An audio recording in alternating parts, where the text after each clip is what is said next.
yang bertanya di meja makan. Setiap kali ada acara keluarga, Raka sebenarnya senang. Rumah keluarga besarnya, aroma opor dan rendang memenuhi udara. Kerabat sebaya bercanda seperti masa kecil dulu. Tapi seiring bertambahnya usia, ia mulai merasakan satu hal yang dulu tidak pernah ia pikirkan. Tidak semua pertanyaan di meja makan lahir dari kepedulian. Dimas, salah satu kerabatnya, selalu terlihat paling ramah. Ia cepat menyapa, cepat tertawa, dan cepat pula bertanya. Kerjaanmu gimana sekarang?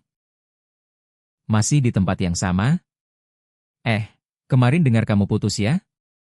Kenapa sih? Nada suaranya ringan.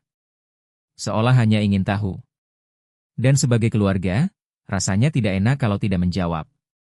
Raka pun mulai bercerita, sedikit demi sedikit. Tentang pekerjaannya yang belum stabil. Tentang hubungan yang kandas. Tentang kebingungan arah hidup yang belum selesai. Dimas mengangguk-angguk, terlihat seperti pendengar yang baik. Iya, memang hidup lagi susah ya sekarang. Kamu sabar saja, nanti juga dapat yang lebih baik. Raka merasa lega. Setidaknya ada yang mau mendengar tanpa menghakimi. Ia pulang malam itu dengan perasaan lebih ringan. Namun beberapa hari kemudian, telepon dari tantenya membuatnya terdiam. Kata Dimas, kamu lagi susah ya di kerjaan? Makanya kalau pacaran jangan terlalu serius dulu kalau belum mapan. Kalimat-kalimat itu seperti mengulang cerita yang ia sampaikan, hanya saja dengan tambahan bumbu. Sedikit lebih dilebihkan. Sedikit lebih dramatis. Dan entah bagaimana, kini seisi keluarga seolah tahu. Raka tidak langsung marah. Ia hanya diam. Ia mengingat satu persatu detail yang ia ceritakan, lalu sadar bahwa Dimas satu-satunya orang yang mendengar semuanya. Yang paling menyakitkan bukan karena orang tahu masalahnya. Tapi karena ia merasa ceritanya dijadikan bahan obrolan. Seolah hidupnya hanyalah topik menarik di antara kopi dan kue nastar. Beberapa minggu kemudian, saat acara keluarga berikutnya, Dimas kembali mendekat dengan senyum yang sama. Gimana sekarang, Rak? Sudah lebih baik? Tanyanya. Kali ini Raka melihat sesuatu yang berbeda. Ada kilatan rasa ingin tahu yang bukan sekadar perhatian.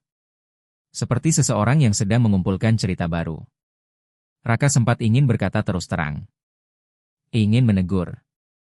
Ingin bertanya kenapa ceritanya tersebar. Tapi ia tahu, memperdebatkan itu di tengah keluarga hanya akan menambah drama.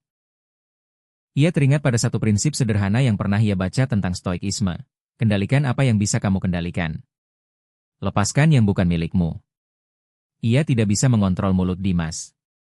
Tidak bisa mengatur bagaimana orang lain berbicara. Tapi ia bisa mengatur dirinya sendiri. Sejak saat itu, Raka tetap datang ke acara keluarga dengan sikap yang sama, ramah, sopan, hangat. Ia tetap menghormati yang lebih tua, tetap bercanda dengan kerabatnya yang lain. Namun ia belajar satu hal penting.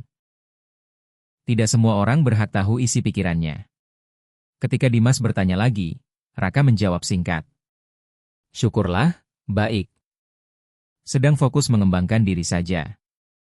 Jawaban itu cukup. Tidak ada kebohongan. Tidak ada kemarahan. Hanya batas yang jelas. Raka akhirnya paham, dalam keluarga pun batas tetap perlu ada. Kedekatan tidak selalu berarti kepercayaan. Ada orang yang benar-benar peduli, dan ada yang hanya ingin tahu. Menjadi stoik bukan berarti menjadi dingin atau menjauh dari keluarga. Justru sebaliknya. Ia tetap hadir, tetap menghargai hubungan. Tapi ia tidak lagi membuka seluruh pintu batinnya kepada siapapun yang mengetuk. Ia belajar bahwa cerita adalah amanah. Dan tidak semua pendengar mampu menjaganya. Sejak itu, Raka tidak lagi kesal ketika mendengar gosip kecil tentang dirinya. Ia hanya tersenyum tipis. Karena ia tahu, ketenangan batin bukan soal membuat orang lain berhenti berbicara, melainkan tentang memilih apa yang pantas untuk dibagikan. Dan ia menyadari satu hal sederhana. Tidak semua yang bertanya itu peduli.